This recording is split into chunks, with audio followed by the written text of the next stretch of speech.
O Evangelho segundo Marcos é um dos primeiros relatos da vida de Jesus e nossas primeiras tradições históricas ligam este livro a um escriba cristão chamado Marcos, ou João Marcos. Ele era um colega de Paulo e um parceiro próximo de Pedro. E, de fato, um antigo historiador da igreja primitiva chamado Papias lembra que Marcos coletou os testemunhos oculares e memórias de Pedro e transformou-os nesse relato. Mas Marcos não juntou as peças aleatoriamente. Ele compôs essa história de Jesus com muito cuidado. No primeiro verso do livro, Marcos faz essa afirmação sobre Jesus.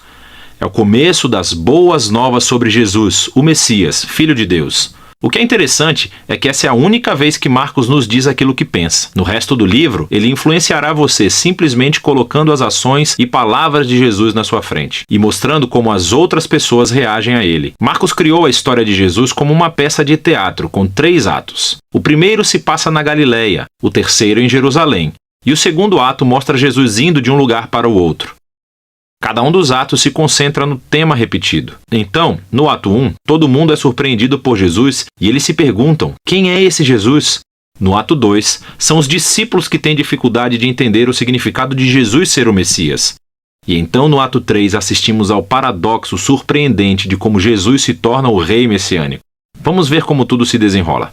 Depois da linha de abertura, Marcos começa com uma citação dos antigos profetas Isaías e Malaquias, que disseram que Deus enviaria um mensageiro a Israel para prepará-los para quando Deus aparecesse para resgatar seu povo e se tornar seu rei. E Marcos apresenta João, o Batista, como aquele mensageiro.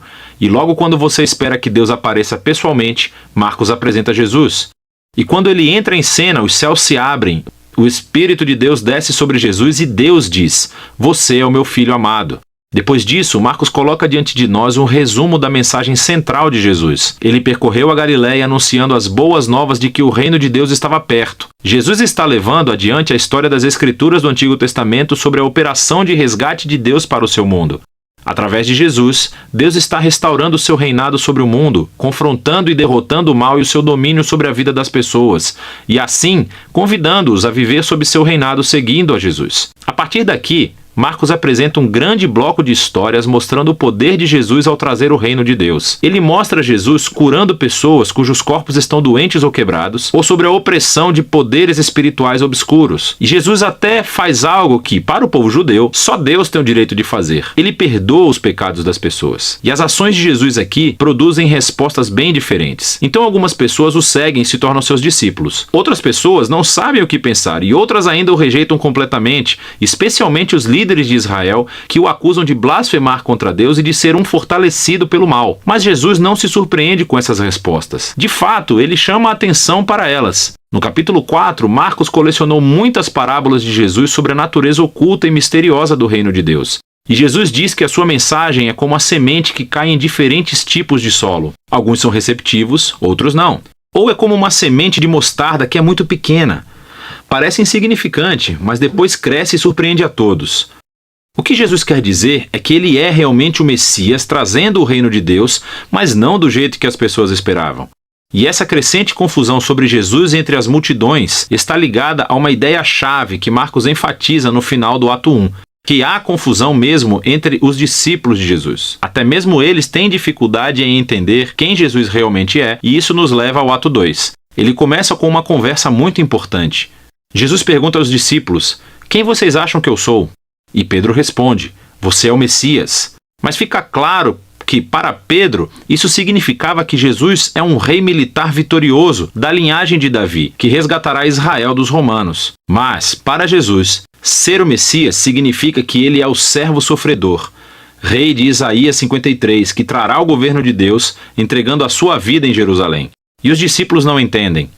Eles acham que seguir o Rei Jesus significa fama, status e importância, e Jesus deixa claro que segui-lo é como morrer, como carregar a sua própria cruz. Significa rejeitar a violência, o orgulho e o egoísmo e dar a própria vida pelos outros em atos de serviço e amor. Ele repete a mesma conversa outras 2 vezes. E tudo isso culmina na declaração importante de Jesus de que o Filho do Homem não veio para ser servido, mas para se tornar um servo e dar a sua vida pelos outros. Ainda assim, os discípulos não entendem. Eles respondem com confusão e medo. E assim, aqui no ato 2, Marcos escreveu outra história importante que ecoa a introdução do livro. Jesus leva 3 dos seus discípulos até uma montanha e de repente se transforma. Ele está brilhando com luz e glória e uma nuvem o envolve. Agora, isso é como a glória do Deus de Israel que apareceu há muito tempo atrás no Monte Sinai. E então os 2 profetas que estavam na presença de Deus no Monte Sinai, Moisés e Elias, aparecem ao lado de Jesus enquanto Deus anuncia de novo: este é o meu filho amado. Colocando essa história no meio de todas essas conversas no ato 2, Marcos faz uma afirmação surpreendente: que Jesus, Filho de Deus, é a personificação física da própria glória de Deus. E em Jesus, o glorioso Deus de Israel se tornará rei, sofrendo e morrendo pelos pecados do seu próprio povo. É uma afirmação intrigante, que confunde e assusta os discípulos quando eles saem da montanha, o que nos leva ao ato 3. Jesus faz uma entrada real e pública em Jerusalém para a Páscoa. As pessoas o chamam de Messias. Então ele entra no pátio do templo e afirma sua autoridade real, expulsando os ladrões e bandidos e interrompendo o sistema sacrificial. Isso inicia uma semana inteira de Jesus debatendo e confrontando os líderes de Israel, condenando sua hipocrisia. E eles decidem traçar um plano para matá-lo. E Jesus avisa aos seus discípulos. Ele prevê que Jerusalém e seu templo serão destruídos dentro de uma geração. E os seus discípulos serão perseguidos como ele, até que ele retorne um dia para trazer o reino de Deus por todo o mundo. E tudo isso leva à última noite, quando Jesus toma a sua última refeição de Páscoa com os seus discípulos. Uma refeição simbólica que contou a história da libertação de Israel da escravidão através da morte do Cordeiro Pascal. E Jesus toma esses símbolos e lhes dá um novo significado. Eles apontam para a libertação do pecado e da morte que acontecerá através da morte do Messias sofredor. A partir daqui, a história avança para a prisão de Jesus, o seu julgamento perante os sacerdotes de Israel e o governador romano Pilatos, tudo isso resultando na crucificação de Jesus. E culmina em uma cena-chave, que reflete as cenas importantes dos atos 1 e 2. Exceto que dessa vez, não é uma nuvem que desce, mas sim as trevas. E em vez da voz divina do céu, é a voz de Jesus clamando antes de morrer. O mais surpreendente é que é um soldado romano que vê Jesus morrer e ele entende e anuncia quem Jesus é. Este homem era o Filho de Deus.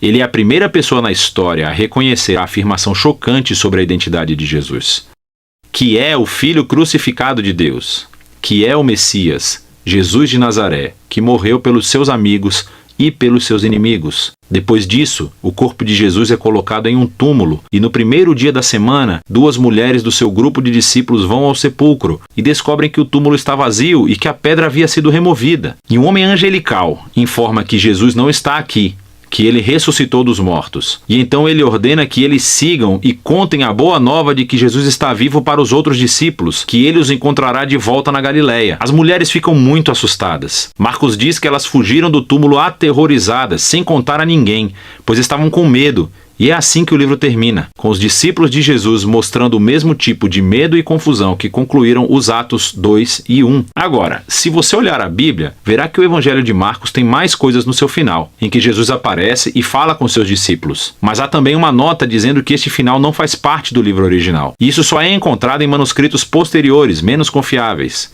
É possível que o final original tenha se perdido, ou que Marcos realmente nunca tenha terminado de escrever seu relato. Mas é mais provável que esse final abrupto seja intencional. Toda a história se concentrou na afirmação chocante que intrigou os discípulos de Jesus do começo ao fim, que esse Jesus sofrido, crucificado e ressuscitado é o Messias, o Filho de Deus. Que o amor de Deus e o reino invertido foram revelados quando Jesus morreu pelos pecados do mundo. E assim, essa história termina sem final e força você, o leitor, a lidar com essa afirmação muito estranha e escandalosa sobre Jesus. E você, vai fugir como os discípulos? Ou você vai reconhecer Jesus como seu rei e contar as boas novas? E só você pode responder a essa pergunta. E é disso que trata o Evangelho de Marcos.